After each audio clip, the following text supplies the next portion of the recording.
Hello y'all out there on YouTube. This is Rob from Rob's Nerdy Knives. How are y'all doing today? Today I'm going to be reviewing the Tempest Knives Pinion. And this is a cool little knife. I consider it a budget knife for me. Anything that's under $100 and it could be under 150 depending on the materials and everything.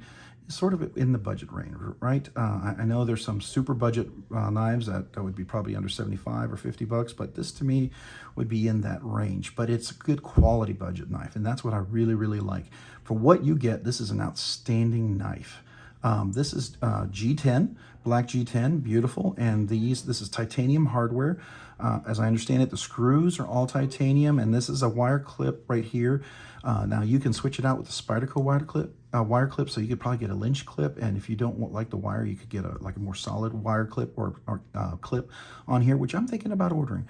Also, the metal on this knife is 14C28N, and I don't know if you can see that right here, but it is 14C28N right there. I'm hoping you can see that. It is a steel liners on the inside of the knife, and they go all the way in through it. They have been milled out, so they take a little weight off with the G10. And this blade is a beautiful flat grind, and it's kind of a reverse, I guess reverse tanto, maybe more of a sheep's foot because it does have a little curve to it. So what I've read and understood, it's a sheep's foot one, has a little bow with the tip out, and it's not as sharp as a tanto, right? And it's got a cutout fuller with only partially cut out, and there's a reason for that. I figured out it makes it a very easy to deploy because it's not a flipper. There's no flipper, there's no front flipper, and you think, my goodness, well, how will you open this? Is it just, one fuller and that's it? Well, there's multiple ways. So if you hold it up high, oops, I'm trying to do that too slowly. Hold it up high, it's easy to front flip. If you hold it down low down here, it's very easy to reverse flick. And I apologize for the noise in the background. I've got family making dinner and talking, and they tend to get loud right around this time, and I don't have another place to do my review. So if you hear that, just ignore it. But anyways, this right here is it's beautiful titanium little pivot. I love this. The design on here, it's really nice. These are all T8s, by the way, which is really nice. A consistent T8 all the way around. I really do enjoy that. It's reversible clip, so lefty, righty, easy to access. And then, oops, here we go. I'm trying to do this with a camera, not wanting to hit the lens, but this liner right here, and I will tell you, when I first got it, it was really a strong detent. Now, I believe the design for this knife is to have a stronger detent, and that's fine. If you like stronger detent, you will love it the way it comes, right? And I believe some of them are probably going to come a little lighter just because of manufacturing, production, quality control, right? Nothing's going to come perfectly every time. But mine was pretty aggressively strong. So I called him up before I did anything, and I said, hey, is this kind of by design? And he said, well, it's not supposed to be a light detent. It's supposed to be a pretty firm detent. And I was like, oh, okay, well, fair enough. I'm a person who likes lighter detent. I think I've had some sort of injury where I had a little trouble reverse flicking sometimes, and so I have some muscle issues sometimes doing that. And what I did is I disassembled a knife, and I worked on the detent. I have another video if you want to check it out, and I'll link it in my description, but on how to tune the detent, which was relatively easy. You can do it in multiple step process. I recommend being slow and patient. Don't go too aggressive right away, because you can, it's much easier to, continue to go a little further and further until it's right, than go too far and then come back and then you overstretch and fatigue the metal, right? And I didn't want to do that. And so I did it in about 2 takes, and I got it to where I really enjoy it. When I took this apart, it was so simple to take this knife apart. I mean, it is so easy to disassemble and reassemble this knife. Such a really pleasure in a cost-effective, well-made knife, okay? And what I did, too, is in one of his videos, he was doing a cleaning. He talked about the skiff bearings. Well, I had skiff bearings. I had some extra ones. I put them in there. And you know what? Those skiff bearings made this even more smooth and more buttery. And I love it because now it just has pure action, pure drop action, which is really fantastic. Oopsie, there's my finger getting weak now. I have really trouble with that one. So, but left hand, no problem. So that's very easy to do. And then right up here, you hold it up top, very easy to flick. Well, 14C28N. So let me talk about this. Looks like it's kind of I want to say this is sort of stone wash, very lightly stone wash finish, and very nice. And I do like this kind of finish because it, holds up well, scratches, any use. The edge was really sharp when I got it. So that was pretty impressive for a production knife. And I honed it up on my leather strop and got even more crazy sharp. So as you know, 14C28N is a great steel to sharpen, really holds an edge well and sharpens really well. So that's really nice. And I love the action on this thing. And it has a little bit of weight, which is fine. I'm okay with that, right? So let's go ahead and just do a quick weight of this knife real quick, and we'll see how much this is. So let's go ahead and do that. So here we go. It's 3.77 ounces. All right, so that's interesting, 3.77 ounces. Well, before I do that, I'll go ahead and measure the handle. Let's see what that is. The handle length on this knife is 4.5 inches, all right? And we'll go ahead and do the blade now. And the blade length on this one here is, looks like, well, it's 3.25 inches. Well, no, a little more, maybe, let's see here, 1, 2, 3, 3 3/8 from the blade to the tip. And then the actual cutting length is gonna be, looks like 3 1/8 inches, all right? So it's over 3 inches, so that may make a difference for you if you can't carry a knife over 3 inches, but it is a flat grind as well, okay? And it's really chamfered nicely at the top. There's no sharp edges. So now there is no jimping up here. So if you're looking for that, that could, it could maybe be a problem, but I think it's well flattened enough there so you get a good grip. And then it has a little forward choil. You can choke up here like this nicely. You just kind of pull back because you could cut yourself, right? You can still get yourself probably here if you get too forward, but you can choke up a little bit for more of a precision cut if you wanted to do that.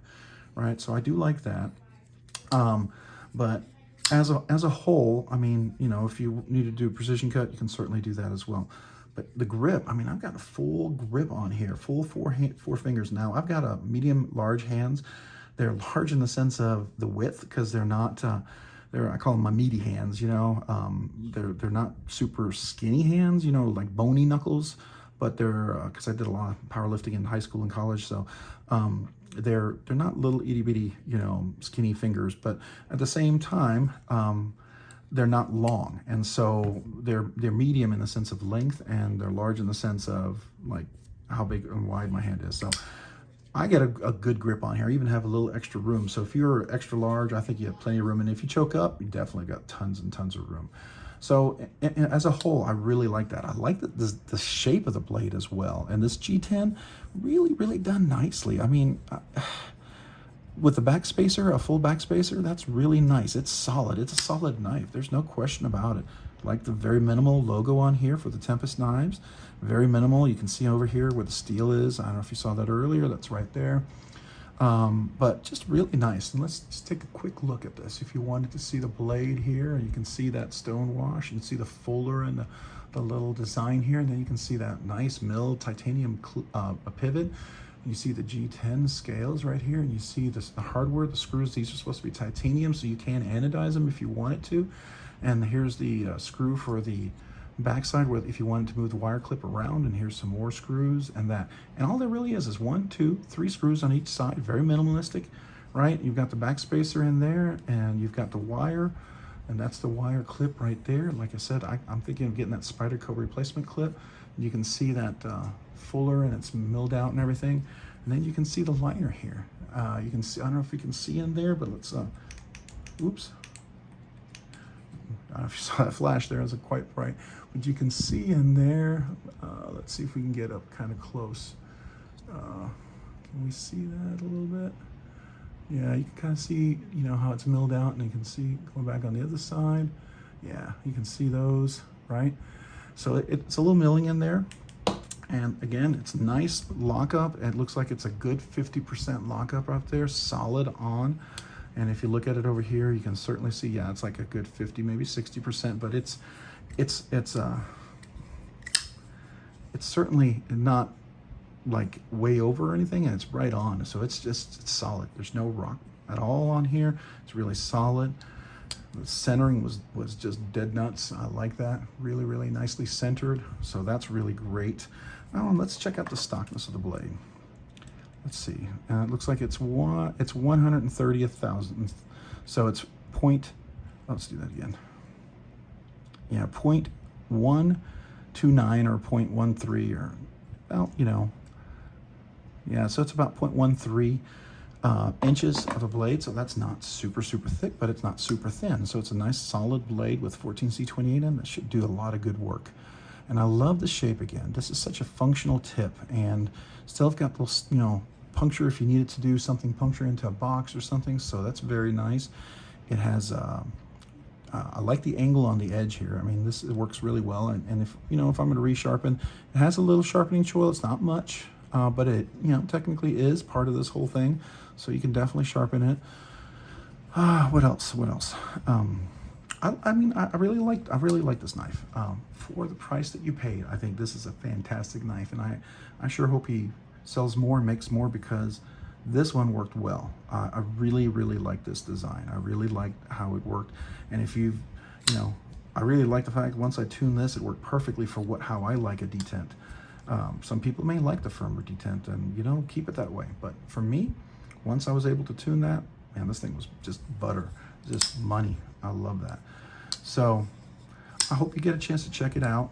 And as with all my videos, if you like this content, would you mind subscribing and maybe hit the like button? I sure would appreciate it. It helps me know that this content finds some value to you. And if you have any questions about the review or any things that you want to know, just please leave those in the comments. Also check me out on Instagram over at robs_nerdy_knives. Love for you to check me out over there as well. But again, thank you for checking in today, and I hope you guys have a great week. Bye.